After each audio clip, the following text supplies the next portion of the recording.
Did you know that 20% of the soldiers who fought the Vietnam War were severe addicts of the drug heroin? Yeah, like 20%, 500,000 soldiers fighting the war for America in Vietnam were taking the drug heroin almost daily. But what's funny is that the moment they came back to America, only 5% of them relapsed in the first year.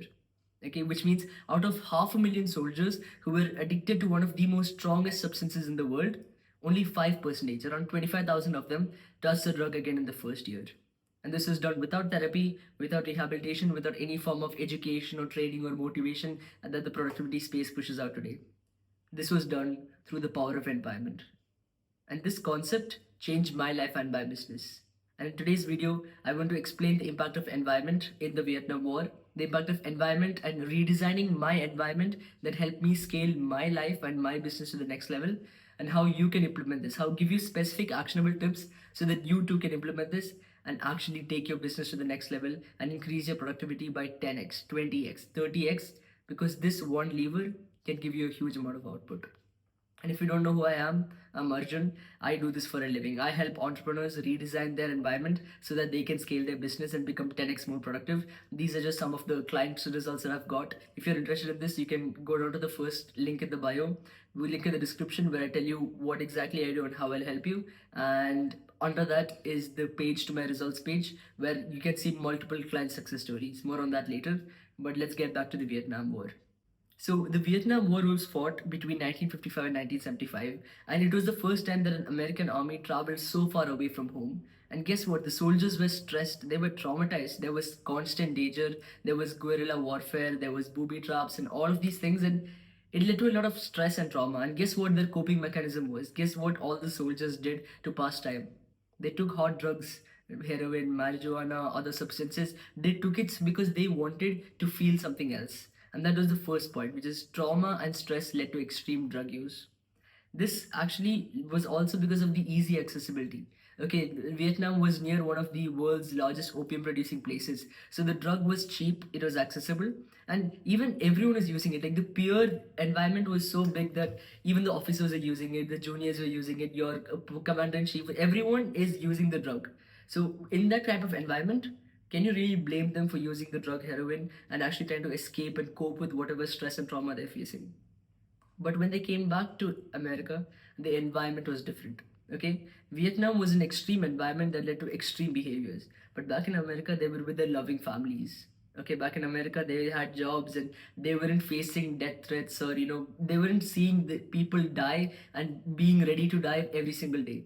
And when that shift happened, okay, along with heroin was extremely expensive and extremely scarce in America. Okay, as a normal person, it wasn't easy to just get the drug. You had to go through some shady underground pathways, which is unlike Vietnam. Okay, in Vietnam, the stress of war paired with the easy accessibility, paired with how everyone else, the peer group, was using it, was an environment that provided the ability to actually use the drug. But back in America, when the environment changed, when they were with their loving families, when the drug was not accessible, when they had proper jobs and everything was safe, they didn't need to use the drug. And that's why, with the power of environment, they were able to quit one of the most powerful substances in the world. Okay, heroin is super addictive, heroin is super strong. But just because they changed their environment, they were able to quit this addiction and never relapse again. And that's the power of environment.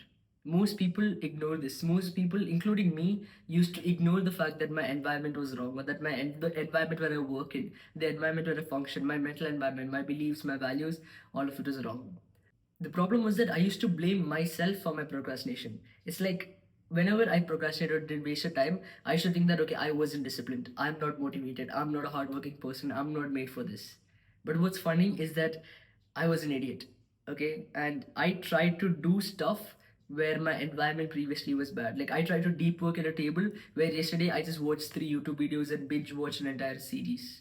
Okay, I try to make money off trading, okay, on my phone while Instagram and YouTube notifications are constantly pinging me. Okay, I tried to do things in the wrong type of environment, and when that happened, it led to the wrong type of results. Just for the heck of it, here's the screenshot of me losing money while trading. Okay, I lost this much amount of money just because my environment wasn't correct. Okay, and you see, everything suffered. My business, my mental health, my focus, all of it suffered because I couldn't design an environment where I actually focused. Okay. And the fix didn't come by being more motivated or downloading this productivity app or trying this new system or this Notion template. The shift came when I changed my environment. I willingly took the decision to change the type of environment I worked in.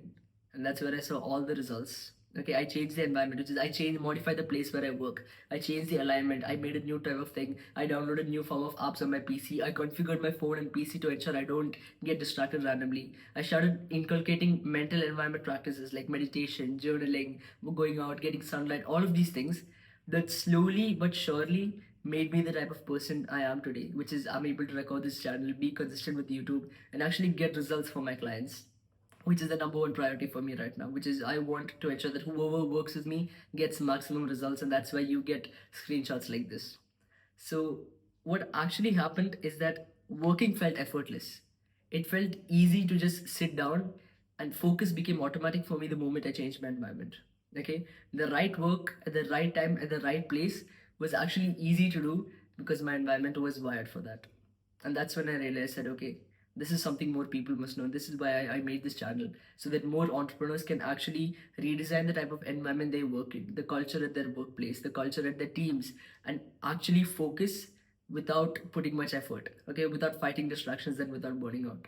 So that's the purpose of this channel and why I do my work. And this shit actually transformed my life and the lives of my clients. So that's why I make videos about this. And it's not just me, if you notice. Every single top performer you know, that every single person you look up to has inculcated this knowingly or unknowingly. Okay, one big person I look up to, Steve Jobs.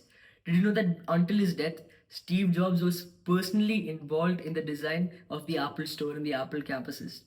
It's actually crazy. Like, he knew that environment drives behavior, so he tried to create the type of environments where people felt the need to buy their products. Okay, whether it's the Apple Store, whether it was a place where he actually designed the Apple campuses where the employees worked. Okay, so this guy, who's a billionaire, who's made one of the most foundational technologies, which is the iPhone, and built a $1 billion company, a $1 trillion company, my bad. I believe Apple's market cap is around 1 trillion. What happened is that this guy built it and he knew that environment was key towards driving behaviors. Okay, let's look at the examples of athletes. Let's say LeBron James, like, okay, cryotherapy, hyperbaric chambers. Even he modifies the hotel he sleeps in so that it actually becomes better for him to perform it the next day. Okay, recovery, environment is such an important thing for LeBron James. Okay, you look at any big performer, okay, whether it's an artist, okay, Kanye West, Ronaldo, anyone you look up to, they have knowingly or unknowingly designed their environment to optimize for their success. And it's as simple as that. You look at the workspace of big CEOs, you look at the daily routines of top performers in whatever field you're in, you'll slowly realize that everyone, unknowingly or knowingly, was just redesigning their environment to optimize for their success. And that's what I want you to do as well. So, what is a specific action tip that you can do today to ensure that this thing goes well? Well, audit your environment. Look around. Okay, like, take your eyes off the screen and just look around you and tell me, are you really, really in an environment which pushes you for success and makes focus automatic?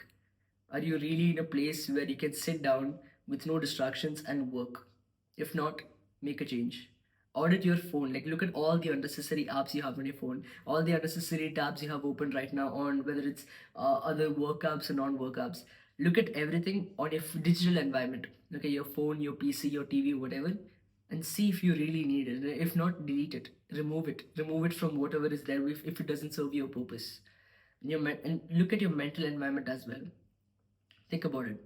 Think if your values, your beliefs, and the direction you're doing, or the direction you're working on this business for, the direction you're working with this person for, is it really right?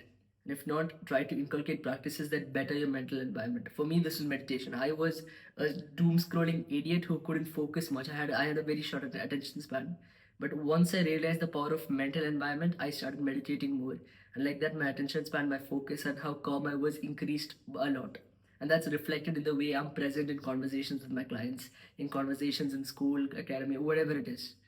So you have to understand that the top performers aren't disciplined, they're environmental architects. Okay? I've changed my life with this, and I believe you too are ignoring this important lever in your life. So in reality, just ask yourself, what behaviors does your environment encourage? Okay, what behaviors do they discourage? And are those behaviors actually good for the goal that you want to achieve or for the lifestyle you want to live? Okay, when you answer these questions, you will get ideas. And once you implement those ideas and you actually redesign your environment, and trust me, you will notice a huge change in everything you do. Trust me, the level of productivity you will have and the level of fulfillment you will have where you do the work and you're done with the work and now you can relax and recuperate and actually enjoy life, that will be completely different than what you're experiencing right now. So just remember that your environment is your superpower. Okay, it can either silently sabotage you, okay, and pull you backwards and cost you millions in opportunity cost and ignorance and all of that, or your environment can actually push you forward. Okay, it can actually be the superpower that makes you work extremely well, get super productive on everything that you want to do, and actually gain success in the endeavors that you want.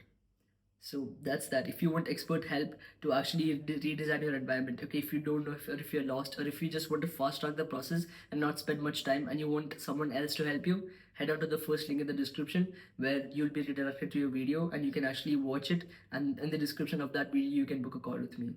So always remember, your environment is your superpower and redesigning it will change everything. With that note, I'll end the video and I'll see you in the next one. Bye bye.